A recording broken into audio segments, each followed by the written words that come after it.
The only people who don't want to disclose the truth are people with something to hide. Your turn on 1330 WEBY, Northwest Florida's talk radio. The phone lines are open, so call in and join the conversation at 623-1330. Welcome back to Freedom Friday with Carl Gallups. Sit down, buckle up, and hang on. All right, welcome back, America. Listen, bring Mike Zullo back on.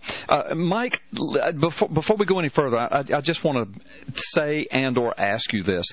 Worst case scenario to you and me, and those that are wanting something to be done in this, worst case scenario is that, let's just say that all the VIPs back out, all the groups that are interested back out, everybody backs down, nobody really comes forward with all the promises they've made you and that they've made me, and Obama makes it through all these scandals, and he winds up serving out his full term and goes off into the sunset. If something like that happens, and I don't think that's going to happen based upon what you and I know, I really don't think it is, but if it does, you are committed at that point to telling all, aren't you? I mean, basically, the plan of action, what was planned and what happened, and I mean you're not just going to say, oh, well, it messed up, but I'm not going to tell y'all anything, right? I would be obligated to, I believe. It wouldn't be anything under the colors of the Maricopa County Sheriff's Office. The unique situation that we're in here is we're, for corporate reasons, are a corporation. Right. And the work product is mine. Right. And the investigative time has been mine. Right. So I would have that ability, but I hope that doesn't happen. Oh, I do too. But I know people are making the charges that, well, you keep saying all this stuff's going to happen and it hasn't happened yet. And I know they're just impatient and they want something to happen now. You and I understand how this process works. We know everything, so we're not impatient, but they are, and I understand. But then I also sometimes get a little fear in my heart, like, gosh, what if everything just falls apart? This is going to make me look like I've been lying for a year. But I haven't been lying. But Carl, if I could just interject, and Yep. You know what? There's always the probability of that. I think it's very small, if not, it doesn't even exist. But the one thing I would like your listeners to understand, for the longest time, everybody thought that Sheriff Arpaio dropped this. Right. After the second press conference.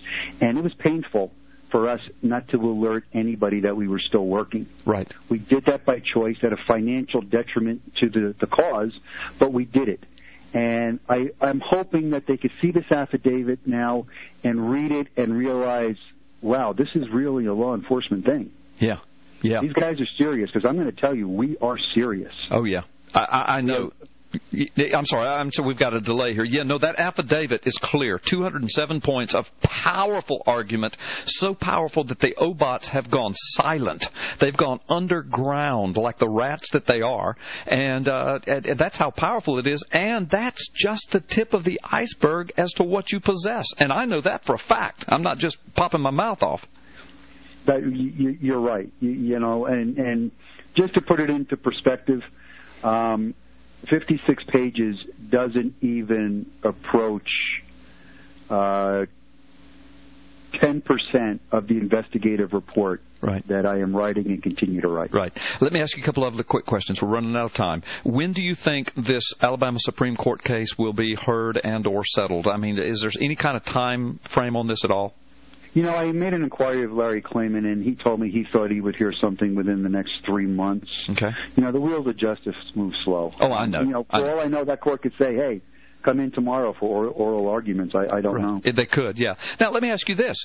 Do you think there's a chance that you might be a part of oral arguments and testimony in that case, regardless of the affidavit? Mr. Klayman has indicated that if it goes to the place of oral arguments, that he is intending to bring me out there. For what purpose I would serve at that point, I don't know. Right. Okay. All right. So the bottom line, the affidavit was very, very useful in many ways, whether or not the Supreme Court of Alabama actually uses it or not. And we believe they probably will, but even if they don't, it still was extremely useful and a good call for you to do all that work. Okay, now, I'm going to say, I want to ask you this, and I hate to do this, but it's just freaky to me. The Obama bots have gone underground. They've gone quiet. But there is a person who has gone ballistic who I thought was kind of, on our side, and I'm talking about Orly Taitz, who I have interviewed on this show a couple of times. I've been in conference with her before. Used to think very highly of her until just recently. I've been reading her website with my jaw on the ground. It's as if, I mean, she's leveling charges against the affidavit, against you, against Arpaio. It's as if her law degree apparently was gotten off the back of a matchbox, or she's an Obama bot operative, because, I mean, she's parroting the things the Obama bots have, and the things that she's claiming legally are not correct. Do you have? You may not even want to comment on this, brother. That's my opinion. Do you have any opinion or comment on Orly Taitz and what she's doing? You know, Carl, I'm really shocked by this latest barrage. I mean, it's been happening now for 18 months, and she's been the one carrying the flag that we're not doing what we promised, submitting charges and whatnot. And look, if she knew anything about the criminal process, right, there's good reasons why we're not going that direction right now. Right. But aside from that, you were present when I had a very cordial conversation with her at Yes. CPAC. Yes. As a matter of fact, she wanted us to sit down and have lunch with her. Yes. But we had another engagement. Very cordial conversation. And it wasn't, 15 minutes after that, she's posting stuff on her blog all over again. Yeah. But the thing that bothers me the most about this last go-around is it does sound very Obatish. Yes. It is the same tactic.